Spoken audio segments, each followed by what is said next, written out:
하나님, 주일 오후에 주의 백성들이 한자리에 모였습니다. 하나님의 말씀을 함께 깊이 연구하는 시간이 되기를 원합니다. 네.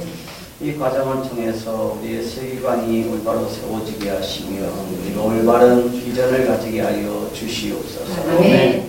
우리 주님 예수 그리스도의 이름으로 기도합니다. 아멘. 일과를 펴십시오. 지난주에는 사실은 이과를 했습니다.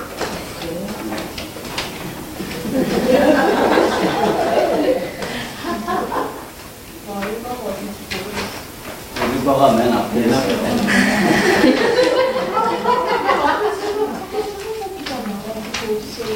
두 번째 자. 세 번, 3페이지에 일과가 두 있어요. 번째 자. 잘 찾아. 헤매지 말고. 내 아내가 오랫동안 해왔던 일 중 하나가 독거노인들을 돕는 그곳으로 동사무소에 등록을 하고 뭐 일을 하면 좀 생계비를 조금 줄 수도 있다고 그런 요청들이 좀 있었던 것 같은데 제가 절대로 돈을 받지 못하겠습니다. 완전히 무보수로 가고 그래서 오랫동안 무보수로 독거노인들을 이제 돕는 일들을 했는데 오래전이에요. 이게 얼마 전이라고 했지만 몇 년 전인데 한 노인네를 들고 이제 병원에 가는 길에 이분의 주거 문제에 대해서 얘기를 좀 나눴어요. 이 사람이 사는 집이 출두길에 판잣집 비슷한 정말 형편없는 집인데 여름이면 천장에서 비가 새요. 비가 새고 또 겨울이면 난방이 아주 시원치 않아서 전기장판을 늘 사용을 하는데 화재, 무방비 위험한 곳에서 살고 계셔서 여러분들도 아시겠지만 이런 독거노인들을 위해서 정부에서 주거 지원 사업을 해요. 이제 주거 지원 사업을 하면서 이제 내 아내가 도와줬던 집으로 이사를 하라고 했더니 노인네가 단번에 벗어나는 거예요. 안 된대. 왜 안 되느냐면 3살방이다. 중난방이라서. 중난방이라서 3살방이라서 그리 가면 안 된다는 거예요. 그래서 이제 그러면서 이제 줄줄이 막 누가 방향을 안 보고 이사를 갔더니 생태 같은 자식이 죽었다는 둥, 어떤 집에 도둑이 되었다는 둥, 이런 얘기를 막 해서 웃으면서 그런 걸 다 믿으시냐고 그랬더니 목사님도 볼 건 봐야 돼요. 근데 볼 건 봐야 되죠. 권사님들도 정치로 다니신다고 그러더라고요.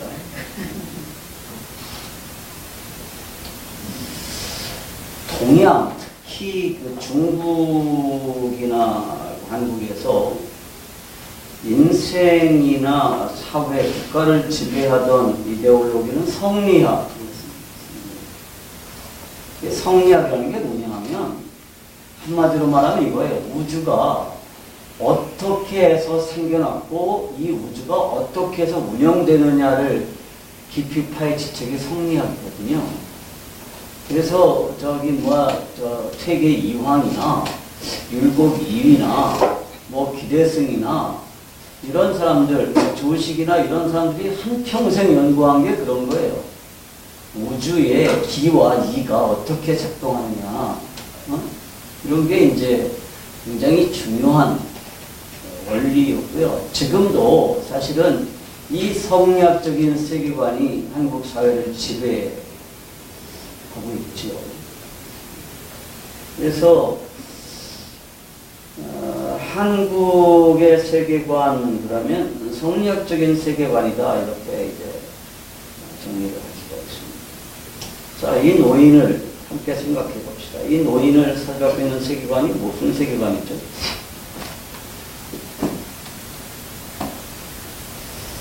이 세상의 세계관은 크게 세 가지의 세계관이 있습니다.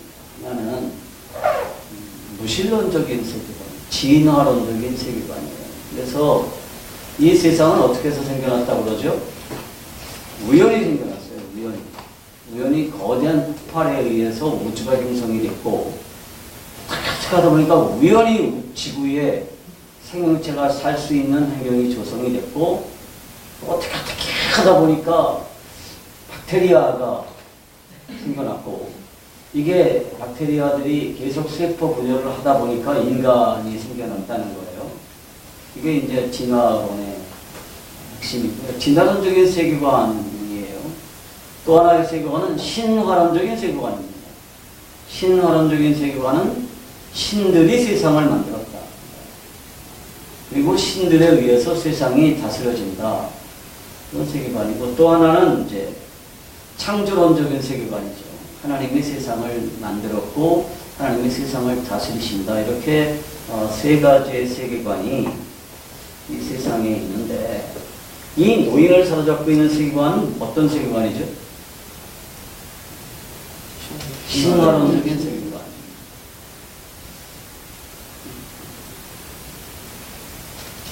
우리 조상들은 사주를 굉장히 중요하게 해요. 본인의 사주를 아시나요? 장로님은 본인의 사주를 아세요?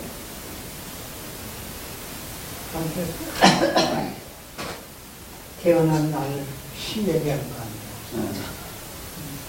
몰라. 말씀해 보시죠. 아니, 하여튼 생일은 뭐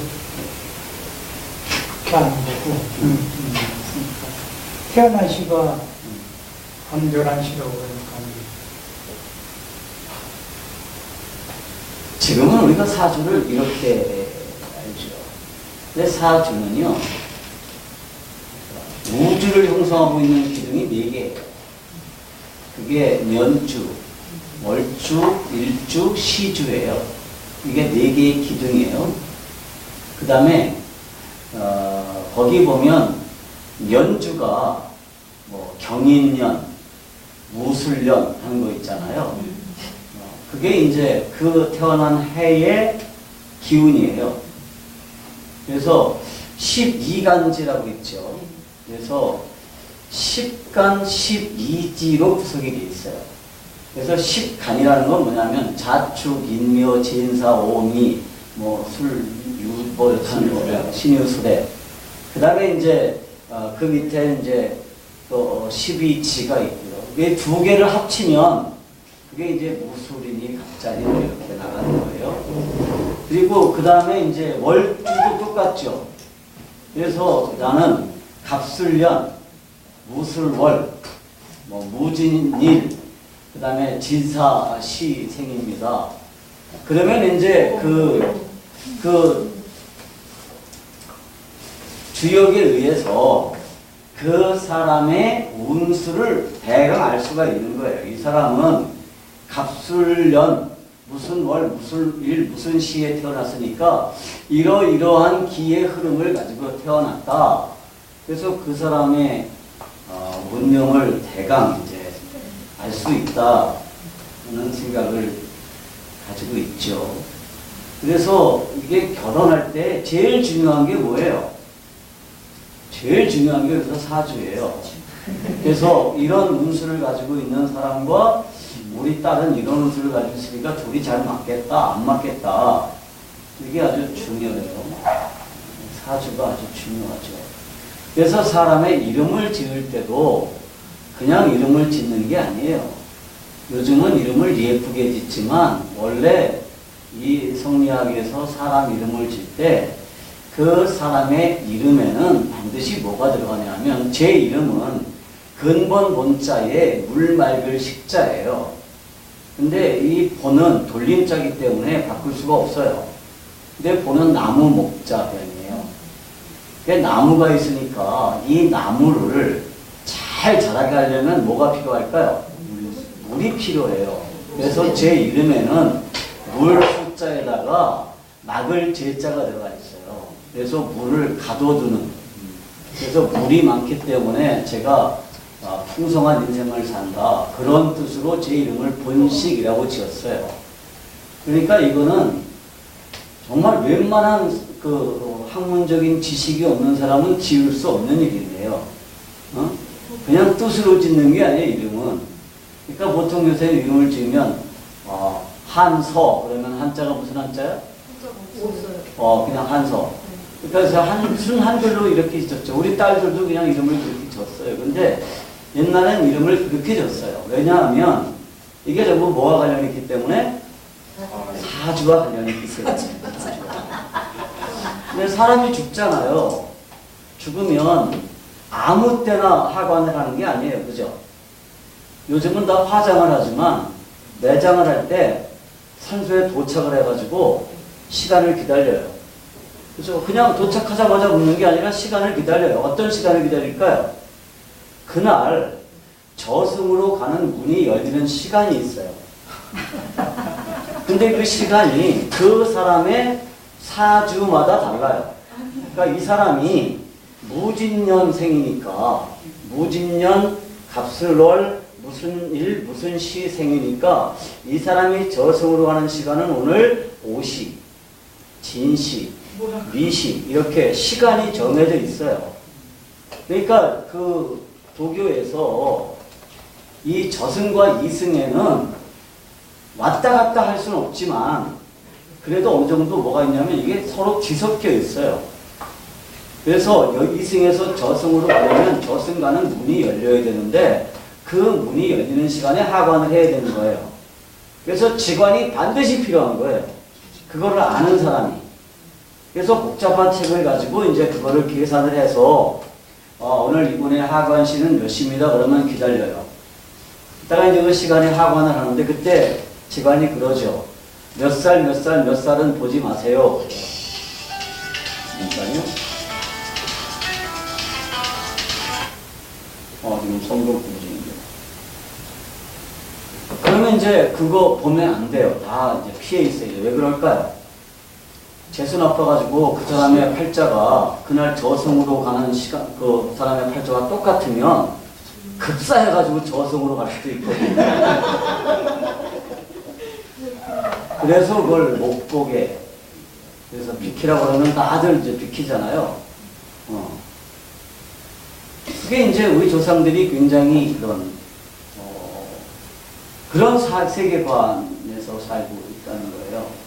자, 이사 가는 것도 아무 때나 못 가죠. 언제 가요? 손 없는 날. 지금도 이사 가는 날 손 없는 날은 이삿짐 비용이 비싸요. 네, 그렇죠. 비싸요. 근데 손 없는 날이라는 게 뭔지 아세요? 그냥 9일, 10일 그 있으면 손 없는 그러니까 날. 손 없는 날이라는 게 무슨 뜻일까요? 왜 손이 없는 날 이사를 가야 되나요? 일손이 그것은 말하기는 귀신은 어쩌고 귀신이 없나. 그러니까 집집마다 귀신들이 많아요. 귀신들을 모시고 살아야 되는데 그래서 뭣도 안 보는 못 박잖아요. 귀신 박을까 안 보이니까. 그래서 이제 주민 무서워서 못 가는 적은 있는데. 귀신 없는 날 이사를 가야 되는 이유가 뭐냐면 내가 여기 살다가 이사를 가는데 우리 집에 살던 귀신들이 쫓아오고 그 집에 있던 귀신들이 있으면 귀신이 따블이 되잖아요. 그러니까 귀신이 없는 날 몰래 귀신도 모르게 이사를 가야 되는 거예요. 근데 귀신도 모르게 이사를 가는 날은 언제냐면 귀신들이 모여서 회의를 하는 날이 있어요. 그래서 집을 잠깐 비우고 회의하러 갔을 때 몰래 이사를 가는 거예요. 그날 다 이사를 가는 거예요. 한꺼번에. 그래서 귀신도 모르게 이사를 가는 거예요. 그리고 이제 이사를 가면 집에 못도 함부로 못 박아요. 왜 못 박느냐 하면 귀신이 안 보이는데 못을 박다가 귀신이 다치면 귀신이 해코지를 하잖아요. 그래서 이제 못도 함부로 못 박고 이렇게 살았죠. 그게 이제 우리 조상들의 삶이에요. 조선시대에 그 지식인들은 사대주의를 굉장히 중요한 가치로 했어요. 사대주의가 뭐냐 아세요? 사대주의가 뭐야? 사대주의. 역사 시간에 안 배웠어. 우리가 사대주의, 사대했다 그런 말을 많이 해요. 그게 뭐죠? 사대주의가.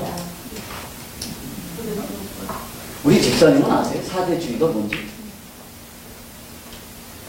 그러니까 우리나라보다 대국을 승상하면서 따라가는 법주의. 그러니까 이제 그렇게들 알고 있는데 그게 아니고요. 우주는 중심이 있잖아요. 그 중심을 두고 우주가 회전을 해요. 한 사람의 인생도 마찬가지예요. 그러니까 팔자대로 이제 우주의 원리에 따라서 이게 순정을 해요. 그러니까 그 제가 제일 이해하기 힘들었던 것 중에 하나가 옛날 과거를 치를 때 주역을 시험 과목으로 치렀다는 거예요. 주역이 되게 중요한 과목이었어요. 근데 제가 다른 과목은 다 어떻게 과거를 보면 합격할 수 있을 것 같은데 주역은 너무 어려운 거예요. 난 수학을 정말 싫어하는데 주역은 쓴 수학식이에요. 그리고 외워야 될 게 굉장히 많아요. 72가지의 상수를 다 외워야 되고요. 거기에서 파생되는 수없이 많은 변수들을 다 외워야 되는데 이 주역이라는 게 뭐냐면 우주의 생성 원리를 기록한 책이에요. 그 다음에 나머지 이제 사경이라고 할 때 논어, 대학, 중용 이런 것들은 그 주역의 원리에 따라서 살려면 어떻게 살아야 되느냐를 기록한 책이에요. 그 다음에 이제 사서라는 게 있거든요. 역사서. 그게 뭐 사기, 춘추 뭐 이런 책들이에요. 그거는 그렇게 역사에 따라서 산 사람과 역사를 거스린 사람이 어떻게 됐는가를 기록한 책이에요. 그리고 이것들을 방대하게 노래로 만든 책이 시경, 서경 이런 경전들이에요. 근데 이 주역에 의하면 우주는 중심을 두고 일정하게 돌아요. 우주는 생성하고 돌아요. 사람도 마찬가지예요. 그런데 우주에서 항상 제자리에 있는 별이 있어요. 별자리가. 그게 뭐죠? 그게 북극성이에요. 북극성은 움직이지 않아요. 북극성을 중심으로 모든 별자리들이 북극성을 에워싸고 돌아요. 근데 북극성의 다른 이름을 뭐라면 자금성이라고 해요. 자금성은 어디에 있죠? 중국에 있어요. 그래서 북극성이 움직이지 않고 북극성이 우주의 중심이듯이 중국이 이 세계의 중심이에요. 그리고 중국을 다스리는 사람이 누구예요? 천자예요. 그래서 모든 제후들, 그러니까 황제가 있고 황제 주변에 왕들이 있고 그 왕들 밑에 무슨 공작이 있고 자작이 있고 백작이 있고 이런 제후들이 황제를 보필하는 거예요. 그거를 우리가 사대라고 그래요.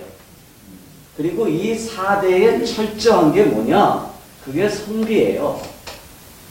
그러니까 우리가 나라가 조그맣기 때문에 중국을 섬기는 게 아니라 성리학적인 원리에 의하면 중국이 뭐기 때문에 중심이기 때문에 그래서 중국을 우리가 뭐라면 중화라고 그래요.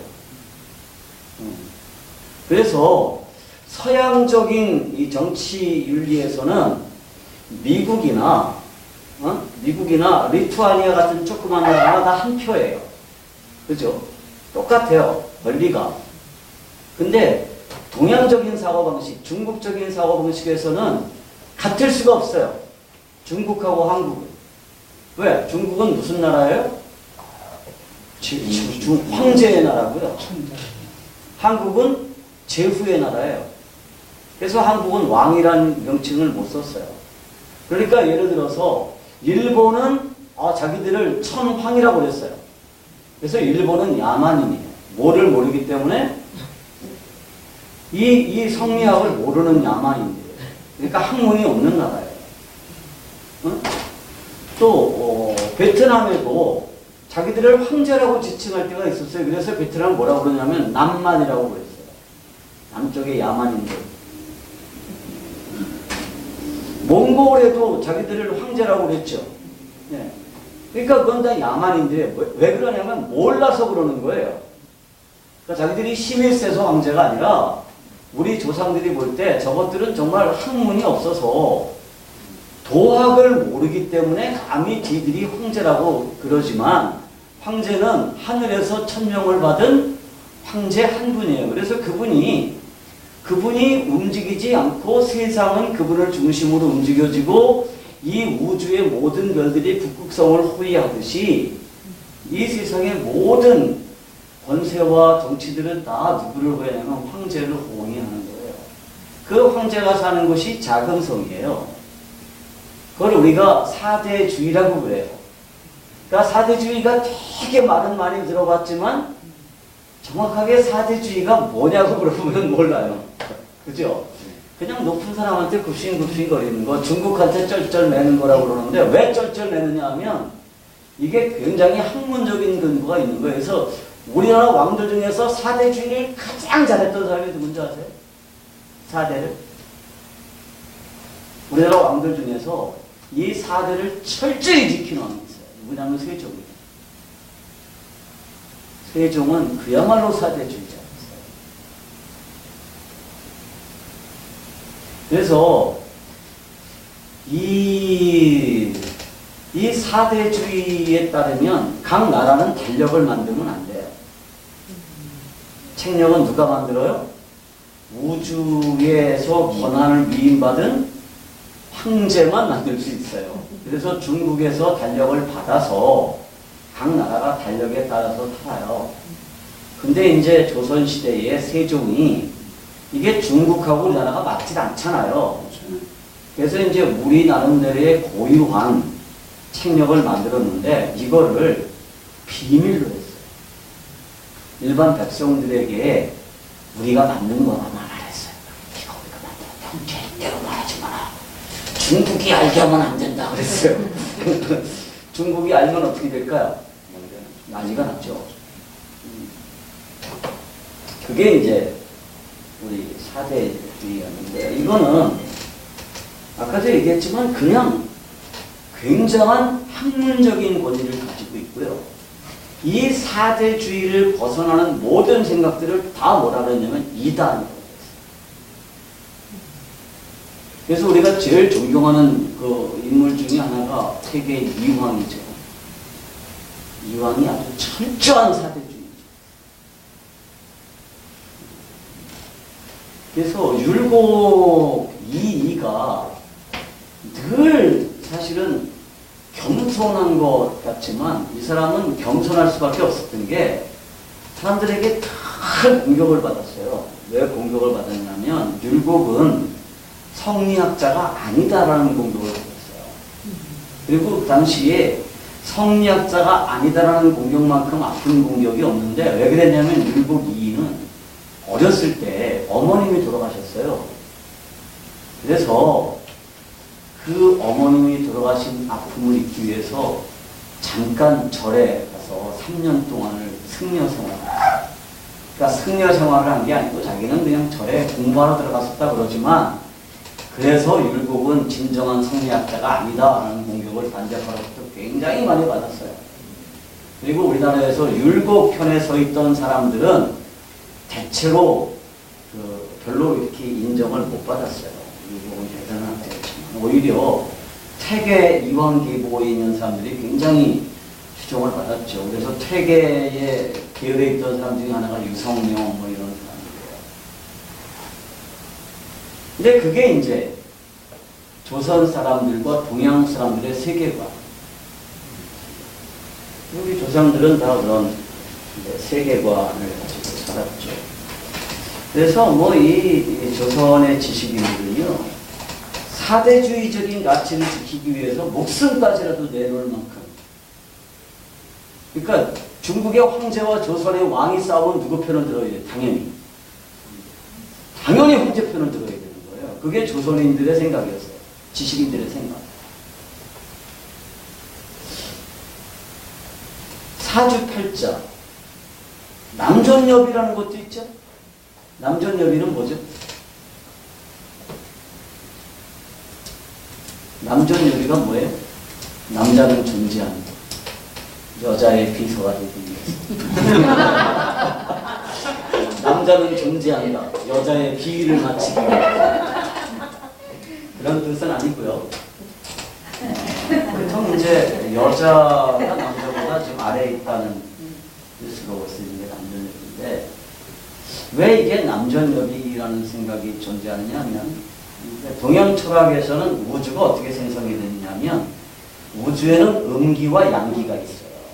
이 음기와 양기가 절묘하게 조화를 이루었을 때 우주가 형성이 됐다는 거예요. 그래서 이 우주의 형성 과정을 가장 형상화한 게 뭐냐면 태극이에요.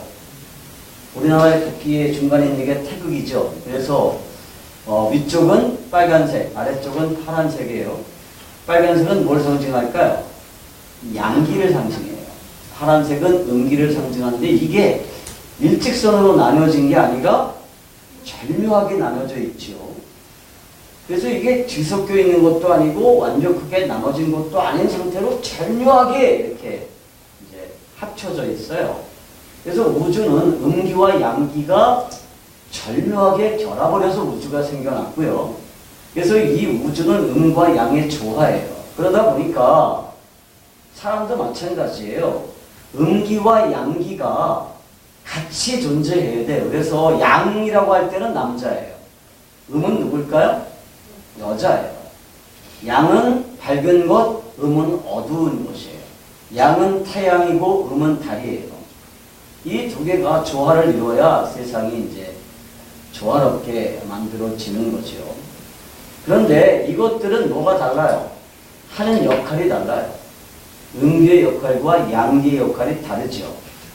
그래서 양기가 너무 강해도 안 되고 음기가 세도 안 돼요. 그래서 이것들을 적절히 조화를 이루어야 되는데 양이 해야 되는 일을 음은 도와줄 뿐이에요. 그게 이제 우리 조상들의 세계관이었어요. 그래서 여자들은 뭐 해야 돼요?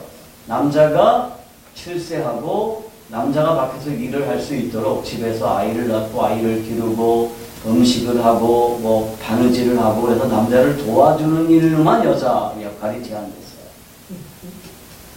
그리고 음기는 이게 많아지면 안 되잖아요. 그래서 음은 밖으로 나서러 다니면 안 돼요. 여자는. 그래서 여자는 늘 어디 있어야 돼요? 집안에 있어야 돼요. 여자는 집안에. 그래서 중국의 그 북경에 가면 북경의 그 자금성 근처에 후통이라고 하는 동네들이 굉장히 많아요. 옛날 동네. 근데 거기 이제 보면 그 사하원이라고 그러니까 중국의 이제 사대부들이 살던 집이에요. 네모 반듯하게 이렇게 돼 있는데 이런 식으로 말하면 미음자 집이죠. 근데 거기 보면 대문에서 안채가 안 들여다보여요. 거기에 벽을 하나 이렇게 세워놨어요. 대문에서 안이 보이지 않도록 벽을 이렇게 세워놨죠. 왜 벽을 세워놨을까요? 바깥에 못 보게. 안에서 밖을 못 네. 보게? 아니에요. 안에서 안에서 밖을 못 열어보게. 그리고 음기가 밖으로 나가지 못하도록 차단한 거예요. 그래서 오랫동안 우리 조상들은 여자는 남자보다 열등하다라는 생각을 있었죠. 그리고 여자들의 역할은 굉장히 제한했어요. 그게 다 뭐냐 하면 그게 다 이제 우리 조상들의 세계관 그리고 거기에 대해서 누구도 반박할 수 없었어요. 지금은 우리가 갑갑해요. 어떤 무슨 그런 게 다 있어 그러지만 이건 뭐냐면 세계관의 전도가 일어났다는 뜻이에요. 우리가 세계관이 바뀌었기 때문에 감히 남자가 여자보다 더 뛰어나? 무슨 그런 소리를 하고 있어? 이런 얘기를 하지만 100년 전만 해도 누구도 이런 말을 입 밖에 꺼내지를 못했어요. 그리고 이런 생각을 하는 사람도 없었어요. 여자들도 이런 생각을 못했어요. 감히. 왜? 그게 당시의 세계관이니까. 그러니까 지금에 와서 우리가 이런 강의를 할 수 있고 여러분들이 여기 와서 이런 강의를 들을 수 있다는 것만 해도 뭐가 일어났다는 거예요? 세계관의 변화가 일어났다는 뜻이에요. 근데 제가 이제 태국이나 캄보디아나 이런 나라를 가면 거기는 3000년 동안 세계관의 변화가 없어요. 그죠? 거기는 여전히 소승불교적인 세계관이 그 사회를 지배해요. 그러니까 거기서는 복음을 전하고 사람들이 복음을 받아들여도 세계를 이해하는 건 뭘로 이해를 할까요? 불교적인 세계관으로 세계를 이해해요. 마찬가지죠. 한국에서도 우리가 복음을 받아들였어요. 그러면 이제 복음으로 세상을 이해해야 되는데 복음을 받아들였다고 그러지만 사는 모습을 보면 여전히 그냥 세속적인 세계관으로 세상을 보고 세상을 이해하는 경우가 아주 많다는 거예요. 그래서 이 세계관이라는 게 얼마나 중요한 것인가를 알 수가 있는 거죠. 자, 북한 주민들이 그건 사실일 거예요. 지금 굉장히 가난하고 힘들잖아요. 그죠? 근데 자기들이 불행하다고 생각할까요? 수령님 덕분에 그렇게 생각하고 살아요. 그리고 어떻게 생각할까요? 전 세계에 다 이렇게 살지. 아, 우리처럼 살지. 뭐 다른 세상이 있을 거라고는 생각을 못해요. 그래도 우리는 다행이야. 왜? 위대한 장군님을 모시고 있습니다. 근데 그 나라에 세계관의 전이가 그러면 어떻게 될까요? 나라가 뒤집힙니다. 그러니까 이 세계관을 지킨다는 게 아주 중요해요. 그래서 지금 중국이 기독교를 지금 엄청나게 이제 핍박을 하고 있죠. 선교사들을 추방하고 이러는데 중국의 사람들의 생각은 뭐냐면 중국인의 정신세계는 중국인 고유의 것만을 가져야 돼요. 다른 사람이 다른 나라의 문화가 중국에 들어와서 중국인들의 세계관을 뒤집어 엎는 것은 절대로 허용을 못하겠다는 거예요. 그래서 선교사들을 추방합니다. 이 문제는 아주 중요한 문제인 거죠. 그래서 우리가 세계관을 바꾼다는 것은 아주 중요한 겁니다. 자, 이제 그 다음 문제를 함께 알아봅시다. 세계관이라고 하는 것은요, 세상이 어떻게 만들어졌는지, 또 무엇이 세상을 움직이는 것에 대한 각자 개인의 생각을 가르쳐요. 그러면 이 세상에는 몇 개의 세계관이 있을까요? 한 45개의 세계관이 있겠죠.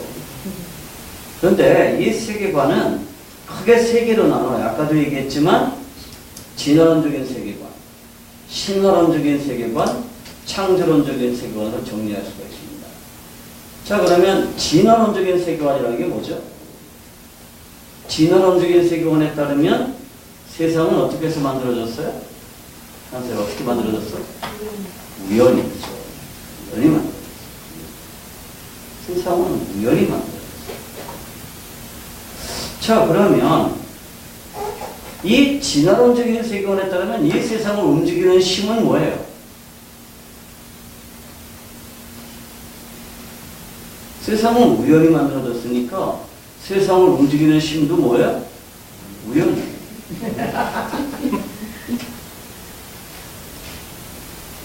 그래서 우리 그 한국의 드라마들을 한번 보세요.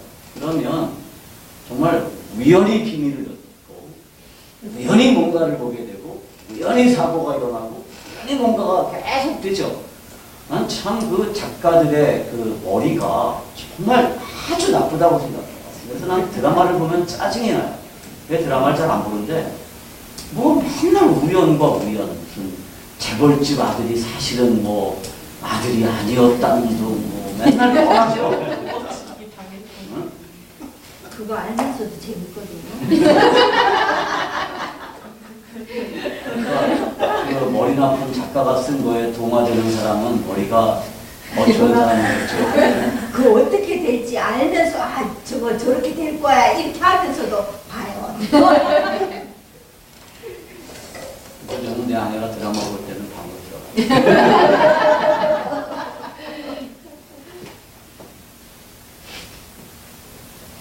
세 번째, 진화론적인 세계관에 따르면 이 세상의 주인은 누구죠? 원소죠. 세상의 주인은 원숭인가? 없죠. 왜냐하면 세상은 우연히 만들어졌으니까 세상의 주인은 없어요. 혹시 있다고 해도 누가 주인일 수 있죠? 가장 진화한 존재. 가장 힘 있는 존재. 그래서 약육강식이라는 논리가 형성이 되죠.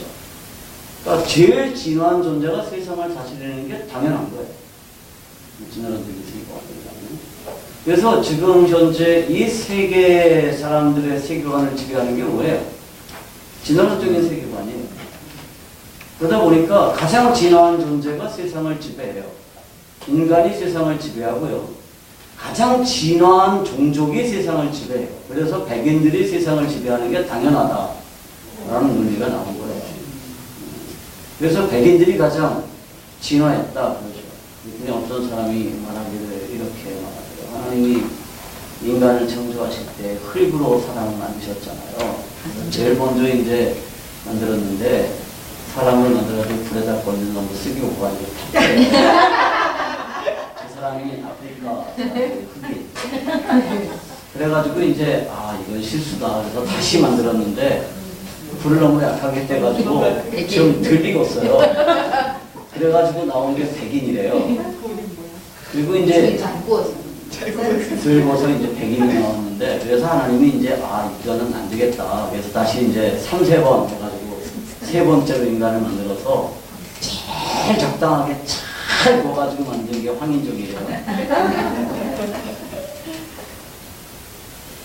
그런데 이 진화론적인 세계관에 따르면 이 세계에는 주인이 따로 없어요. 주인이 따로 없고 가장 진화한 존재가 이제 이 세상을 지배한다는 생각이 대부분의 사람들이 가지고 있는 생각이에요.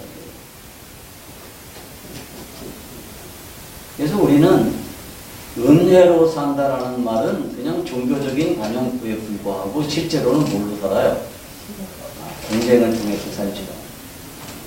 제일 경쟁해가지고 제일 1등한 사람이 차지하는 게 당연한 세상의 원리인 거죠. 신화론적인 세계관에 따르면 세상은 어떻게 해서 만들어졌어요?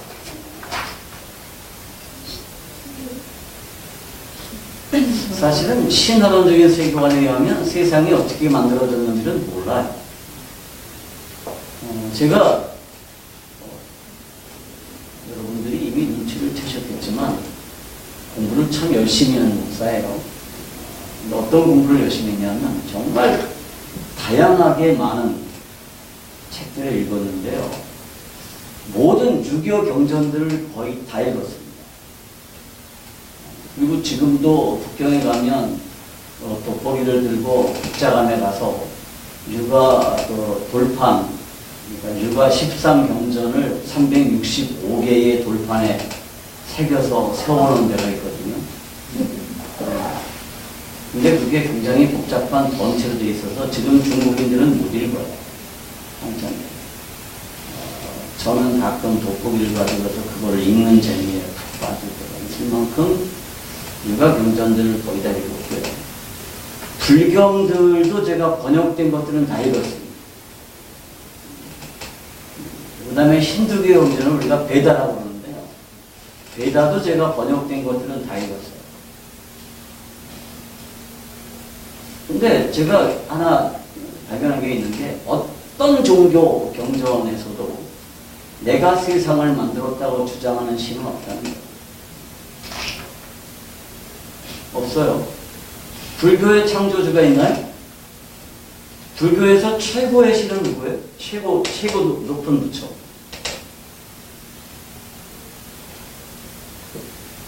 불교에 관한 지식들이 전무하시고요. 아니에요. 불교에서 최고의 신은 비로나자고요. 비로나자불이 최고의 신이고요. 석가는 인간이었다가 부처가 된 최초의 부처예요. 그러니까 예수님은 원래 하나님이었다가 인간으로 오셨잖아요. 그죠? 근데 이 세상에는 그런 존재는 없어요.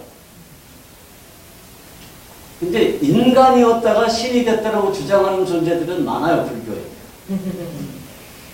그러니까 아미타 열애도 인간이었다가 신이 된 존재고요.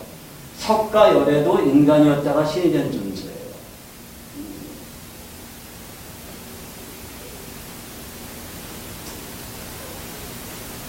그래서 이 진화론적인 세계관에 따르면 이 세상을 누가 만들었는지에 대해서는 별로 관심이 없어요. 그래서 불교 신자들에게 있어서 누가 세상을 만들었는지에 대해서는 관심이 없어요. 문제는 뭐냐 하면 이 세상을 누가 움직이느냐예요. 자, 신화론적인 세계관에 따르면 세상을 움직이는 힘은 뭐예요? 누가 움직이죠, 세상을? 많은 신들이 움직여요.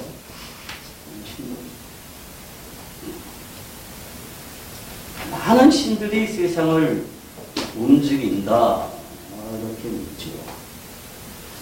그래서 신두교에서는 정말 수없이 많은 신들이 존재하죠. 그래서 신두교에서 최고의 신이 베니시라고 하는 신인데요. 그 베니시가 뭐 창조의 신이라고 하는 것도 있고, 뭐 베니시도 있고, 그 다음에 뭐 시바도 있고, 시바는 발음을 잘해야 돼요. 애들이 시바 이러는데, 시바는 불교에서 굉장히 중요한 신이에요. 여러 신이 있어요. 한 3만의 신이 있다고 그래요. 3만. 불교에도 부처가 하나가 있는 게 아니죠.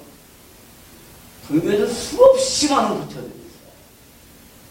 관세음보살도 있고, 약사보살도 있고, 무슨 문수보살도 있고, 아미타 부처도 있고, 그게 다 신들이에요. 아니 보통 이렇게 절에 가면은 불상 하죠. 예. 불상이 보통 절에 가면 3개가 있죠. 한국에서는. 가운데 있는 게 석가모니불이고요. 그 다음에 오른쪽에 있는 게 이제 뭐 아미타 부처고, 왼쪽에 있는 게 관음보살이고 그래요. 우리나라 절에서는 그거를 굉장히 다 중요하게 여기는데, 오대산에 가면 월정사라는 절이 있죠. 그 월정사의 중심 정각은 대웅전이 아니고 거기는 적광전이에요. 대웅전에는 석가보살이, 석가부처가 중심 정각이 있고요. 그게 중심 부처예요. 근데 적광전에 가면 거기는 비로나자불이 이제 중심불이에요. 그게 이제 많이 나뉘어져 있어요. 그래서 그 절에 가서 한번 보세요. 절의 중심 정각이 적광전인가 대웅전인가를 보는 것만 해도 여러분의 그 세상을 보는 안목이 굉장히 달라질 수 있습니다. 그래서 거기서 여기는 적광전이고 비로나자불이 중심불로 모셔져 있네요. 거기 사람들 말해보세요. 그러면 오늘 저기서 오셨어요. 근데 불교 신자들도 몰라요. 이런 얘기를. 그냥 그래서 불교에만 해도 수없이 많은 부처들이 있어요. 그래서 이런 것들을 우리가 정교학에서 다신론이라고 그래요. 한국에는 몇 명의 귀신이 있을까요? 뭐 한국에는 뭐 수없이 많은 귀신들이 있어요. 부처도 있고 뭐. 근데 원래 이제 절이라고 하는 거는 부처님이 사는 나라를 이 땅에 재현해 놓은 게 절이에요. 여러분 성막이라는 게 뭐예요? 성전이라는 게 뭐예요? 하늘나라에 있는 하나님이 계시는 공간을 여기다가 재현해 놓은 거잖아요. 절도 똑같아요. 그래서 절에는 그런 하늘나라에 있는 서방에 있는 그 부처님의 세계를 이 땅에 재현해 놓은 게 이제 절이에요. 근데 원래 불교에는 없는 한국에만 독특하게 있는 전각이 있어요. 그게 뭐냐면 절에 가면 삼성각 혹은 산신각이라는 게 있어요. 절 뒤쪽에 가면 조그맣게 하나 있어요.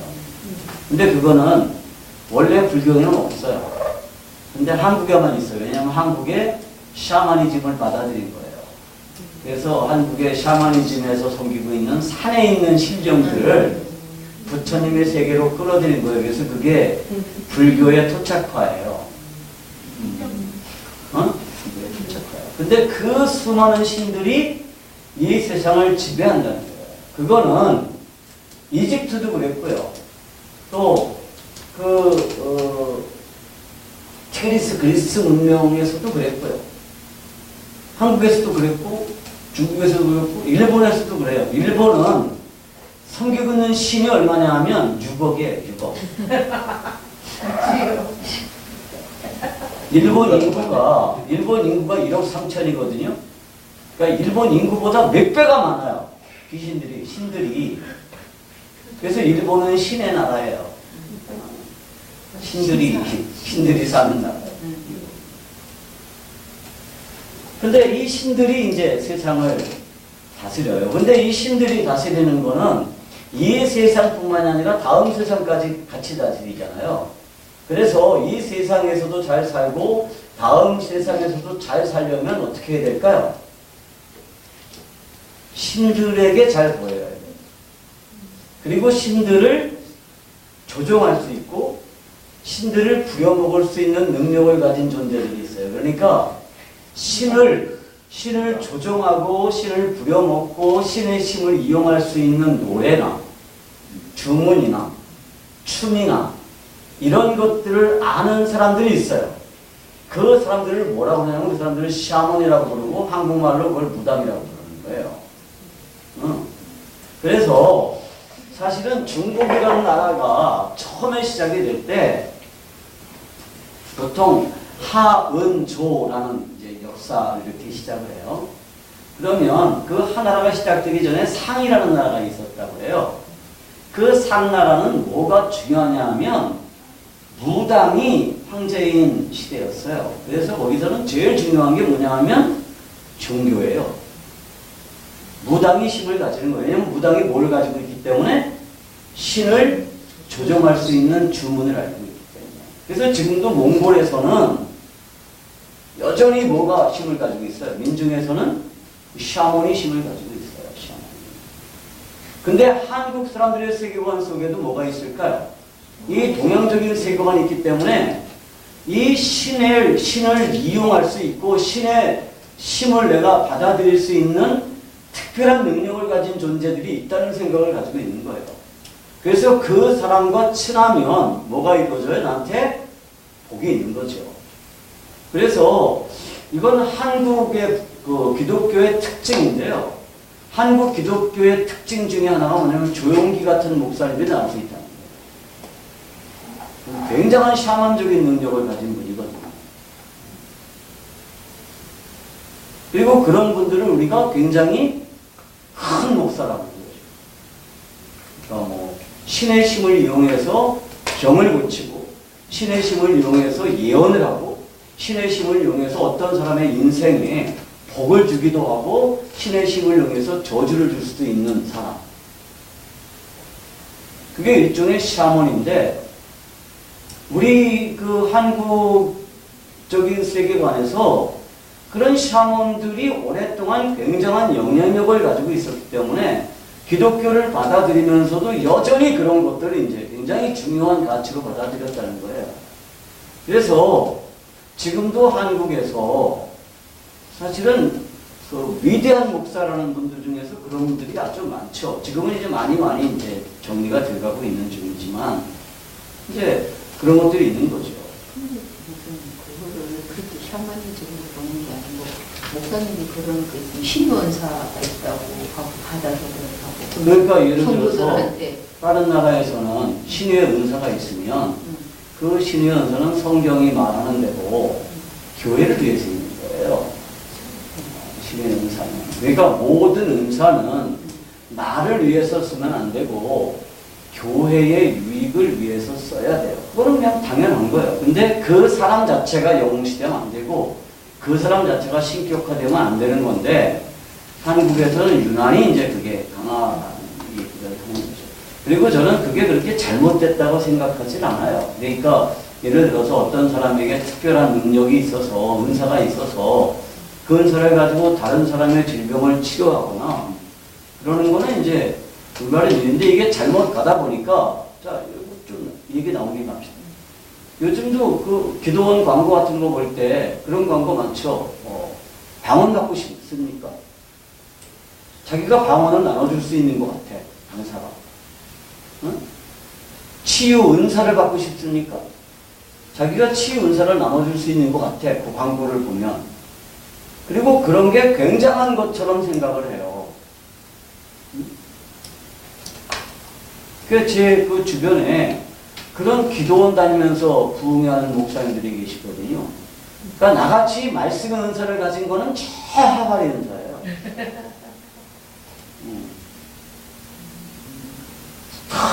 쥐야! 그러면 사람들이 확 넘어지고 이러는 거죠.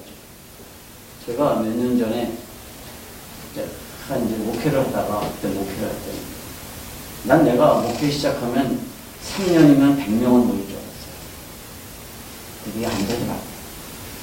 이제 하다가 이제 너무너무 지쳤어요. 그래서 이제 하나님 정말 이러십니까?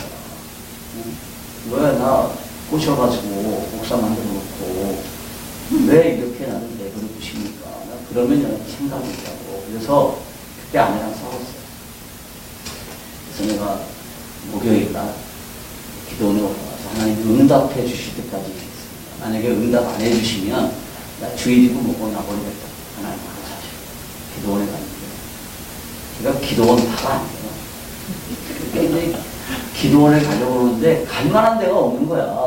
막상 가려니까 신도산 가려니까 내가 볼 때 윤석전 목사님이 이단기가 다구나. 이단이라는 말은 안 했어요. 이단기가 다구네요. 거기 갈 수 없어. 들어가라. 그러다가 생각해보니까 옛날에 저 당진 쪽에 어디 낚시를 갔더니 거기 낚시하는데 사람들이 쫙 주려하면서 막 울부짖는 소리가 들리는데 거기 기도원이 있대요. 그래서 우리가 생각해서 거기 갔어. 철학도 기도원. 하니까 이제 이렇게 등록을 하는데 목사라고 쓰니까 이 사람이 목사님이시니 어떻게 알고 오셨어요? 그냥 낚시하다가 들었어요. 그럴 순 없으니까 그냥 알고 왔어요. 그랬는데 지금 낮집회 중이래. 그러니까 저기 작은 예배당으로 갔더니 분위기가 진짜 달라요. 바닥이 푹신푹신한 바닥이에요. 대부분 푹푹 빠질 만큼 푹신푹신한 바닥인데 거기서 뭐 한 20, 30년 이렇게 앉아가지고 설교를 듣는데 담임 목사님이에요. 원장 목사님인데 설교가 아니야. 정말 자기 얘기예요. 하다가 갑자기 쉬 그러면 사람들이 좀 넘어지더라고요. 그래서 또 일어나요. 그러면 또 뭐 얘기하다가 또 쉬 그러면 또 파닥파닥 밀어서 그리고 또 갑자기 어떤 사람이 일어나가지고 막 웃으면서 막 뛰어다니다가 팍 쓰러져. 또 저쪽에서 갑자기 막 울고. 그때 집회가 끝났는데 사람들이 세 줄을 맞춰서 쓰더라고요. 목사가 지나가면서 이렇게 쉬는거 그러면 제가 샥 넘어져요. 그럼 저 건장한 남자를 또 뒤에 있다가 받아가지고 눕혀놔요. 이렇게 다 쓰러뜨리는 거야. 뒤로 쫙 쓰러뜨리고 쉬는 참 희한하다. 근데 내가 제일 끄트머리줄 제일 끝이었거든요. 그게 이제 한쪽이 뭘까? 나도 쓰러질까? 근데 나한테 오다가 그냥 가버리더라고, 씩. 근데 이제 사람들이 쓰러졌다가 앞에 줄이 다 쓰러졌잖아요. 그럼 뒤에 줄 쓰러질 때 다 앉아가지고 일어나 앉아서 쓰러지는 거 보이니까. 근데 나 저게 도대체 뭐지? 근데 거기 오는 사람들은 맨날 거기만 오는 거예요. 그게 신앙이에요. 쓰러지는 게.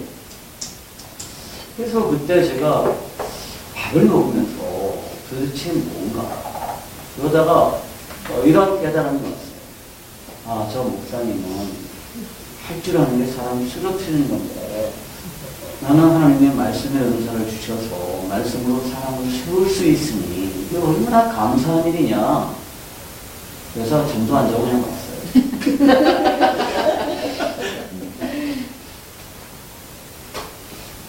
근데 지금도 거기 철학교에서 무지무지하게 간대요. 외국 목사들도 엄청나게 간대요. 왜? 그거 쓰러뜨리는 거 배우고. 근데 여러분 보이는 현상에 집중한다는 소리잖아요. 그렇죠. 그러니까 이제 지금도 만약에 우리 교회에서 암이 심각하고 있는 사람을 내가 기도해서 고쳤다고 그러거든요. 그럼 우리 교회는 바꿔야 돼 이제. 작은 교회가 아니라 큰 교회.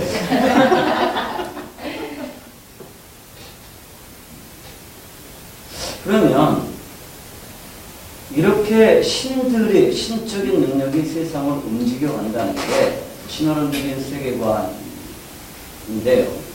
이 신화론적인 세계관에 따르면 이 세상의 주인은 누구죠?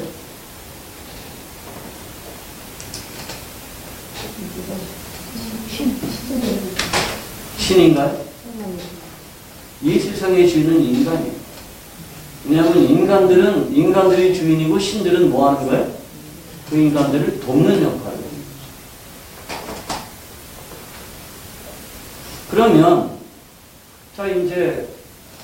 그러면 인간들은 왜 살까요? 신화론적인 세계관에 의하면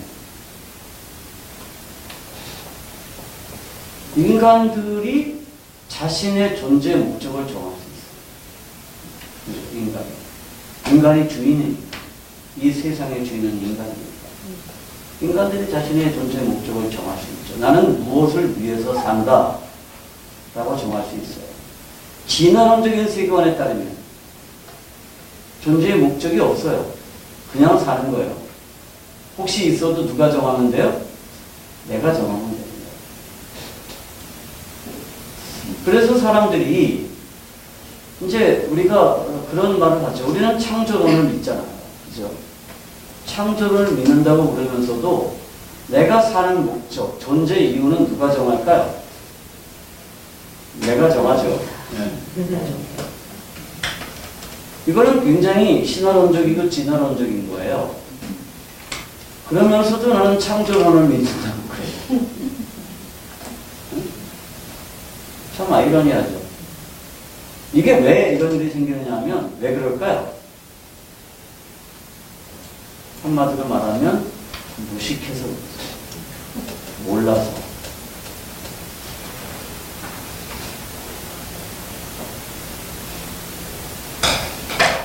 어쩌면 여러분들이 내가 왜 사는지에 대한, 내가 왜 존재하는지에 대한 질문조차를 그렇게 받아본 일이 별로 없죠. 자문은 해봤었어요. 내가 왜 사는지 물어봤어요. 네, 누구한테. 스스로 다 지난 거. 자신에게. 네. 그렇죠. 네. 근데 왜 사는 것 같아요? 찾질 못했어요. 저는 중학교 3학년 때 그렇죠. 심각한 고민을 왜 사는지. 그래서 중학교 3학년 때 가출을 했었어요. 가출이 아니라 출가를 해서 절에 들어갔어요. 절에 가서 스님한테 이제 물었는데, 내가 사실은 이런 심각한 고민이 있다. 내가 왜 사는지에 대한 답을 찾고 있다고 우리 스님이 찾을 수 있을 거야. 근데 안 가르쳐 주더라고요. 자기도 이분은 이제 모르니까. 3일쯤 지난 뒤에 엄마한테 가서 허락받고, 그래서 엄마한테 허락마트로, 중된다고 허락마트로 갔다가 잡혀서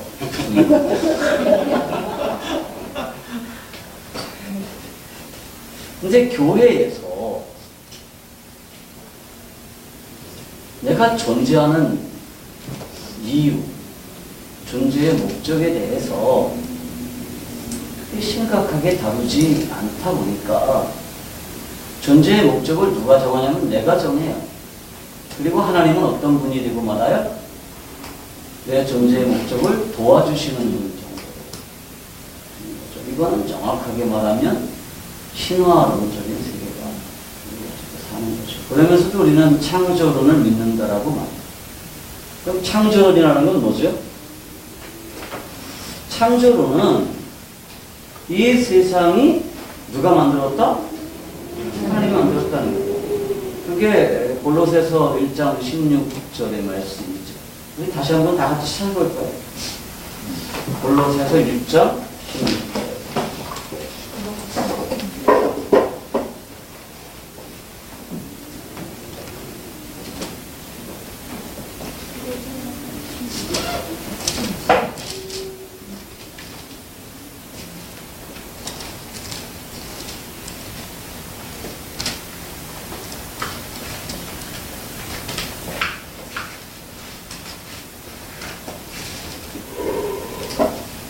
골로새서 1장 16절 다 같이 읽어볼까요? 시작.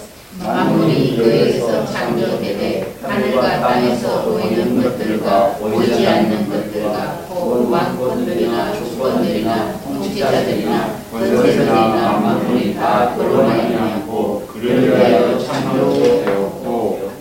자, 그러니까 수많은 종교 경전들이 있지만 그 경전들 중에서 이렇게 명쾌하게 우주 우주가 어떻게 생겨났는지를 설명하는 책은 없어요. 여기 보면 우주가 어떻게 해서 생겨났어요? 만물이 그에게서 창조됐습니다.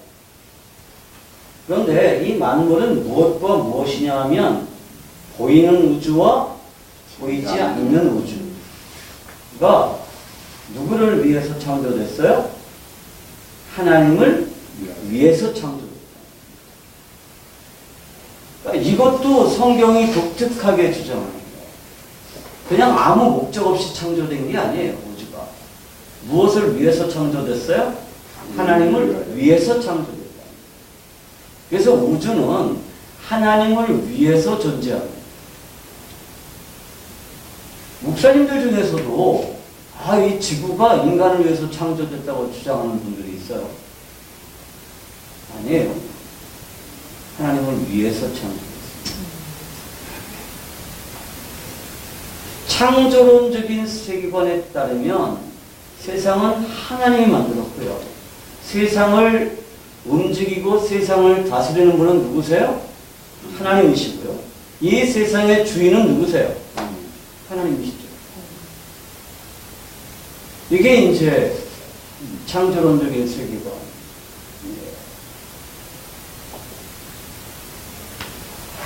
성경을 읽다 보면 하나님의 자기 소개가 있죠. 나는 뭐라고요? 나는 스스로 있는 자다. 그게 무슨 뜻일까요? 스스로 있는 자라는 얘기는 나는 창조되지 않은 자. 창조된 모든 것들은 다 누가 목적을 정하죠? 창조주가 목적을 정해요. 창조된 모든 것들. 근데 창조되지 않은 존재의 목적은 누가 정할까요? 그것도 스스로 정할 수 있어요. 여러분, 그러니까 박본사님이 한서에 이름을 지을 수는 있지만 한서의 존재 목적은 정할 수 없어요. 그죠? 만약에 박본사님이 한서를 만들었다 그러면, 낳은 게 아니라 만들었다 그러면 한서의 존재 목적을 박본사님이 정할 수 있어요. 근데 한서를 낳은 게 낳기만 했지 만든 건 아니에요. 그죠? 창조한 건 아니에요. 그래서 한서의 이름은 지을 수 있지만 한서의 존재 목적을 정할 수는 없어요. 한서의 존재 목적은 누가 정할까요? 하나님이 정하십니다. 그게 기독교적인 세계관의 핵심이에요. 많은 사람들이 창조론을 믿는다라고 말을 해요. 나는 창조론을 믿어요. 그러면서도 실제로는 진화론자나 신화론자처럼 살아요. 이게 이제 문제인 거죠. 그래서 우리가 이 성경적인 세계관을 확실하게 세우지 않으면 사실은 그리스도인으로 사는 것 자체가 어쩌면 불가능할 수 있어요. 더군다나 우리 다음 세대들, 자식들을 제대로 키우는 거, 이거 더 힘들지도 못해요. 힘들죠. 하나님이 우리에게 주신 노벨 바라 큰 줄 아세요? 저를 여기로 보내셔서 여러분들을 만나게 하셨다. 그래서 우리가 앞으로 장로님의 특별한 부탁으로 인해서 길게 하지 않겠습니다. 나눠서 할 건데요. 이제 다음 주간에 성경적인 세계관으로 산다는 게 과연 뭔지, 그리고 어떻게 하는 게 성경적인 세계관으로 사는 건지에 대해서 계속해서 말씀을 나누도록 하겠습니다. 기도하겠습니다. 하나님 아버지 감사합니다. 우리가 창조론을 믿는다고 말하지만 실제로 삶에 있어서는 진화론자처럼 혹은 신화론자처럼 살 때가 얼마나 많은지 모르겠습니다.